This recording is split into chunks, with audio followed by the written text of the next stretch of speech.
సామెతల గ్రంథం 3వ అధ్యాయము 6వ వచనం చివరి భాగం. అప్పుడు ఆయన నీ త్రోవలను సరళము చేయను.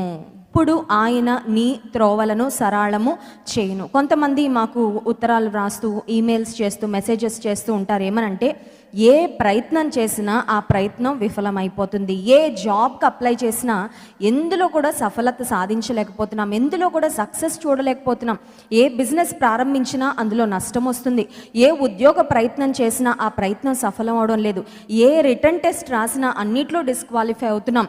ఆఖరికి ఇంటర్వ్యూ వరకు వెళ్తున్నాము, ఇంటర్వ్యూలో సక్సీడ్ కాలేకపోతున్నాం. మా అమ్మాయికి ఎన్నో సంబంధాలు చూస్తున్నాం, ఏది కుదరడం లేదు. ఏది ప్రారంభించినా, ఏది పట్టుకున్నా అందులో ఎందుకో సఫలతను చూడలేకపోతున్నాము. మా ఇంటి ముందు లేక మా జీవితాలకు ముందు ఏదో అడ్డుబండు ఉందేమో అన్నట్లుగా అనిపిస్తుందండి. మా కొరకు ప్రార్థన చేయండి. మా జీవిత స్థితిగతుల్లో, పరిస్థితుల్లో కొంచెం కూడా మార్పు రావడం లేదు. మనిషి జీవితము సాగిపోయే జీవితం. Life should be progressive. అంటే నిన్నటి కంటే ఈరోజు మనం మెరుగుపడాలి, నిన్నటి కంటే ఈరోజు అభివృద్ధి చెందాలి, ఎదగాలి. దేవుని చిత్తము, దేవుని ఉద్దేశం కూడా అదే.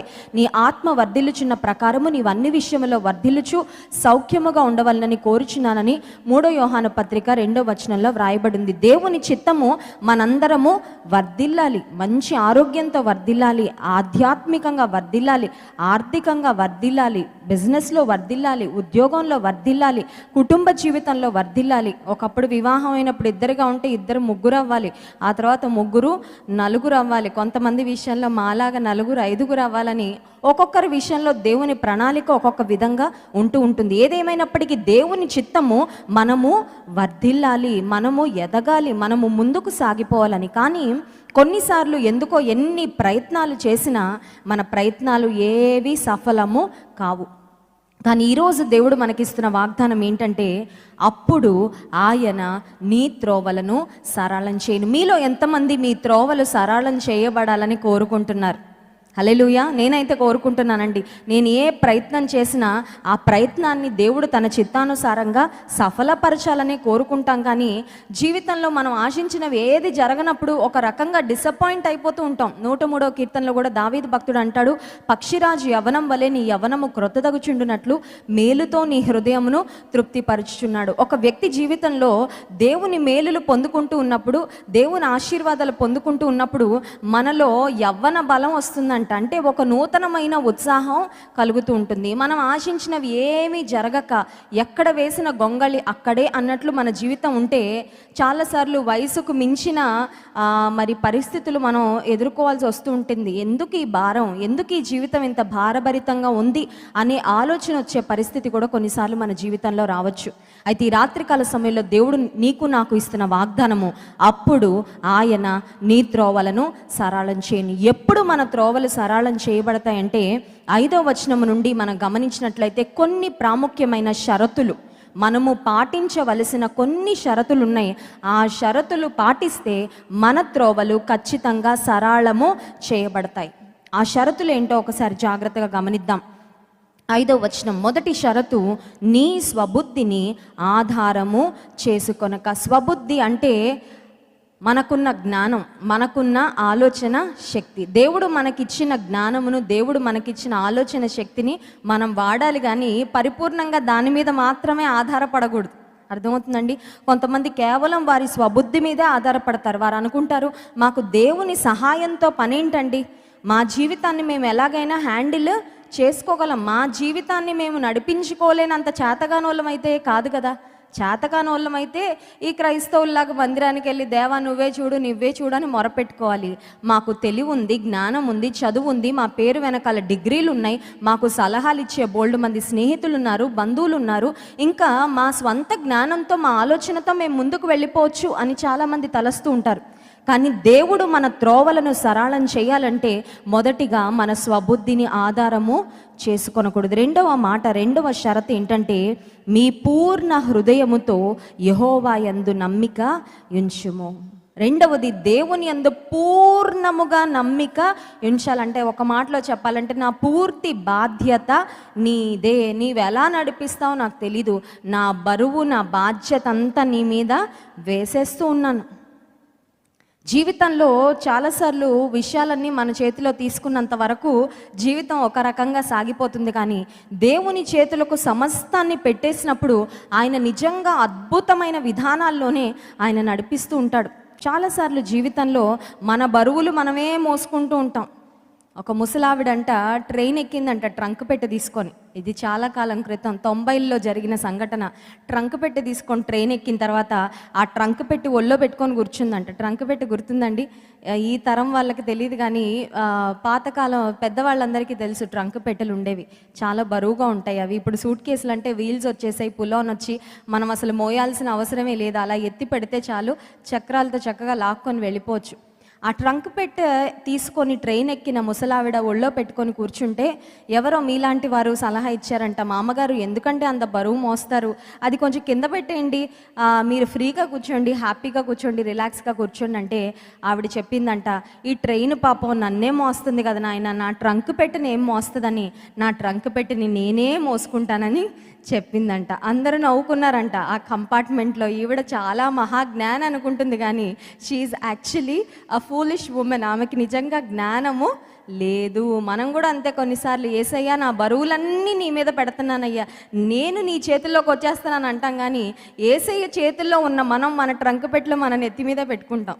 ఈ ముసలావిడిలాగా అప్పుడు దేవుడు అనుకుంటాడు, నీవు నా చేతుల్లోకి వచ్చావు కానీ నీ భారాలు ఎందుకు నా చేతుల్లో ఇవ్వలేకపోతున్నావు, నా మీద ఎందుకు నీవు పరిపూర్ణంగా నమ్మిక ఉంచలేకపోతున్నావు, ఎందుకు రాత్రులు నీకు నిద్ర పట్టడం లేదు, ఎందుకు అసహనానికి గురవుతున్నావు, ఎందుకు ప్రతిదానికి టెన్షన్ పడుతున్నావు, ఎందుకు ప్రతిదానికి చింతిస్తున్నావు, కలవరపడుతున్నావు, నా యందు నీవు నమ్మిక ఉంచలేవా? దేవుడు మన త్రోవలను సరళం చేయాలంటే మొదటి మాట మన స్వబుద్ధిని ఆధారము. ఎంత జ్ఞానం ఉన్నా దేవుని జ్ఞానం ముందు మనిషి యొక్క జ్ఞానం వెర్రితనం లాంటిదంట. హల్లెలూయా. దేవుని వెర్రితనం కంటే మనిషి జ్ఞానం చాలా తక్కువ. దేవునికి అసలు వెర్రితనమే లేదు, అలాంటిది దేవుని వెర్రితనం కంటే మనిషికి ఉన్న జ్ఞానం చాలా చాలా తక్కువ. So you can imagine how great and how vast god's wisdom and knowledges. దేవునికి ఉన్న జ్ఞానము ఎంత గొప్పదో ఒకసారి ఆలోచన చేయండి. సో మొదటిది మన స్వబుద్ధిని ఆధారము చేసుకోకూడదు. రెండవది పూర్ణ హృదయముతో దేవుని యందు నమ్మిక ఉంచాలి. ఆ తర్వాత మూడో మాట చెప్తున్నాను, నీ ప్రవర్తన అంతటి యందు ఆయన అధికారమునకు ఒప్పుకో. అంటే సింపుల్గా చెప్పాలంటే నీవు నాకు ఇచ్చే రూల్స్ అండ్ రెగ్యులేషన్స్ ప్రకారము నేను ప్రవర్తిస్తాను. ఆర్మీలో ఉండే వాళ్ళు ఇష్టానుసారంగా ప్రవర్తిస్తారా, లేకపోతే గవర్నమెంట్ వాళ్ళు ఇచ్చిన రూల్స్ ప్రకారం ప్రవర్తిస్తారా? వాళ్ళ డ్రెస్సింగ్ కానీ, వాళ్ళు తినే ఆహారం కానీ, వారు ఎక్కడ ఉండాలి, ఏం చేయాలి, ఎప్పుడు ఎలా చేయాలి, అన్నీ వారికి వారి యొక్క కమాండర్ ఇచ్చే ఇన్స్ట్రక్షన్స్ ప్రకారం, సూచనల ప్రకారమే వారు చేస్తూ ఉంటారు. ఒకవేళ వారి కమాండర్ ఇచ్చే ఇన్స్ట్రక్షన్స్ను పాటించకపోతే వారి ప్రాణానికి కూడా రిస్క్ అవుతూ ఉంటుంది. యేసుక్రీస్తు ప్రభు యొక్క ఆర్మీలో నీవు నేను సైనికులం. మనం ఎవరికి ఇన్స్ట్రక్షన్స్ కోసం చూస్తూ ఉండాలి? చాలామంది యవనస్తులు వాళ్ళ ఫ్రెండ్స్ ఇన్స్ట్రక్షన్స్ కోసం చూస్తూ ఉంటారు. మా వాడొచ్చి ఒక విజిలేస్తే బాగుండు, ఇంట్లో పెద్ద జైల్లా ఫీల్ అయిపోతున్నాను, ఇల్లంతా ఒక చెరసాల్లా ఉంది, అలా బయట గాలికి తిరిగేసి వస్తే బాగుండని చాలామంది స్నేహితులు ఇచ్చే కనుసైగల కొరకు, స్నేహితులు చేసే చిన్న చిన్న మరి ఆ సౌండ్స్ కోసమో, వాళ్ళ యొక్క ఇన్స్ట్రక్షన్స్ కోసమో ఎదురు చూస్తూ కనిపెడుతూ ఉంటారు. మరికొంతమంది ఏమో వారి శరీరం ఇచ్చే సిగ్నల్స్ను ఫాలో అయిపోతూ ఉంటారు. శరీరం మాట్లాడు అంటే మాట్లాడేస్తుంటారు, శరీరం ఇదిగో పలానది చూడు అంటే చూసేస్తూ ఉంటారు. అంటే నీవు నీ ప్రవర్తన అంతటి యందు దేవుని అధికారానికి ఒప్పుకోలేదన్నమాట. ప్రవర్తన అంతటి యందు దేవుని అధికారానికి ఒప్పుకుంటే మన ప్రవర్తనను ఎట్టి శ్రేష్టమైన ప్రవర్తనగా దేవుడు తీర్చిదిద్దుతాడంటే పరపక్షమందుండు వాడు మన మీద తప్పు మోపడానికి అవకాశం లేకుండా దేవుడు మనల్ని భద్రపరుస్తాడు, కాపాడుతాడు. హల్లెలూయా. ఏదేమైనప్పటికీ మన ప్రవర్తన క్రీస్తు ప్రభువును ప్రతిబింబించే ప్రవర్తనలాగా ఉండాలి. కొంతమంది అంటారు, చాలా భక్తి ఉందండి, నాకు చాలా విశ్వాసం ఉంది కరెక్టే, నీకు లోపల ఉంటే అది బయట ఎక్కడ కనబడాలి? నీ ప్రవర్తనలో కనబడాలి. చూడండి, face is the index of the mind అంటారు. మనసు బాధగా ఉంటే ముఖంలో చిరునవ్వు రాదు. మనసులో ఆవేదన ఉంటే ముఖంలో the happiest person in the world అన్నట్లు మనం ఎక్స్ప్రెషన్ ఖచ్చితంగా పెట్టలేం. అలాగే నీ లోపల గాడ్లీనెస్ ఉంటే, దైవికత్వము నీ జీవితంలో నీ హృదయంలో ఉన్నట్లయితే, దివ్య లక్షణాలు దివ్య గుణగణాలు నీలో ఉన్నట్లయితే నీ ప్రవర్తన కూడా దైవికమైన ప్రవర్తనగానే ఉంటుంది తప్ప లోక సంబంధమైన ప్రవర్తనగా ఉండదు. కనుక దేవుడు మన త్రోవలను సరళం చేస్తున్నాడని వాగ్దానం చేస్తున్నాడు. హల్లెలూయా.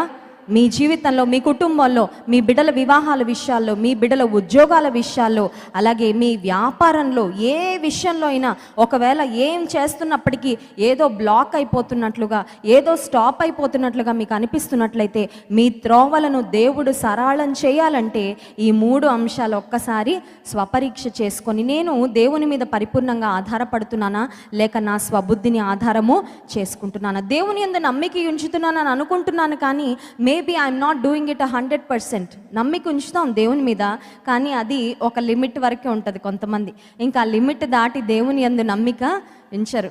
జాన్ వెస్లీ గారు చెప్తుంటారు కదా, ఒక వ్యక్తి అంట ఒక బ్రిడ్జ్ నుండి సడన్గా జారిపోతే ఒక చెట్టు కొమ్మ అతనికి దొరికిందంట.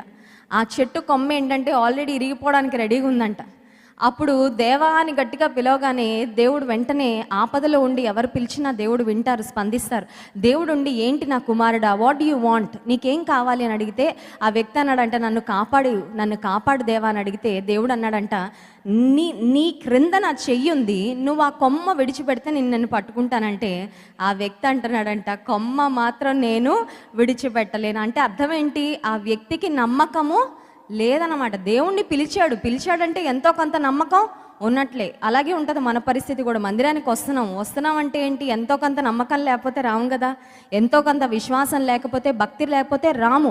కానీ ఆ భక్తి, ఆ నమ్మిక పరిపూర్ణంగా చాలాసార్లు ఉండకపోవడం వలన, అద్భుతాలు పొందుకోవడానికి తగిన నమ్మిక మనలో లేకపోవడం వలన అద్భుతాలు మనం పొందుకోలేకపోతున్నాం. కనుక ఈ రాత్రికాల సమయంలో దేవుడు మనకు జ్ఞాపకం చేస్తున్నాడు, మన ప్రవర్తన అంతటి యందు ఆయన అధికారమునకు ఒప్పుకుంటే దేవుణ్ణి అడగగలిగిన మనసు ఉండాలి. ప్రభువా, నా ప్రవర్తన ఇంకెక్కడ నేను సరి చేసుకోవాలో నాకు చూపించు. కొన్నిసార్లు మనం ఈ ప్రపంచంలో నేనే పర్ఫెక్ట్ అన్నట్లుగా ఉంటుంది మన మరి ప్రవర్తన, మన బిహేవియర్ ఎలా ఉంటుందంటే, నేను చాలా చాలా పర్ఫెక్ట్.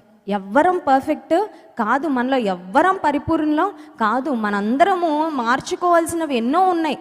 అవి మనకు తెలుసు, మనకంటే బాగా దేవునికి తెలుసు. దేవా, నా ప్రవర్తనలో ఇంకెక్కడ నేను సరి చేసుకోవాలి, నా ఆలోచన విధానం ఇంకెక్కడ మార్చుకోవాలి, నా మాట తీరు నేను ఇంకెక్కడ మార్చుకోవాలి, నేను ఇతరులను ట్రీట్ చేసే విధానంలో, నా ప్రవర్తనలో ఇంకే మార్పులు నీవు కోరుకుంటున్నావో నాకు తెలియచేయి అని దేవుని సన్నిధిలో అడిగినప్పుడు, మన ప్రవర్తన అంతటి యందు ఆయన అధికారమునకు ఒప్పుకున్నప్పుడు అప్పుడు మన త్రోవలు సరళం చేయి. నువ్వు ఏ పని పూనుకున్నా ఆ పనిలో దేవుడు మిమ్మల్ని ముందుకు తీసుకొని వెళ్తూనే ఉంటాడు. హల్లెలూయా. అందుకే ఈ మాట చెప్తున్నానంటే, నీ ప్రవర్తన అంతటి యందు దేవుని అధికారాన్ని ఒప్పుకుంటే నీ ప్రయత్నము అది పరిచర్యలో ఉండొచ్చు, నీ వ్యక్తిగత జీవితంలో ఉండొచ్చు, నీ వ్యాపారంలో ఉండొచ్చు, నీ ఉద్యోగంలో ఉండొచ్చు, ఎక్కడైనా ఉండొచ్చు, నీ త్రోవలను దేవుడే సరళం చేయిస్తాడు. హల్లెలూయా.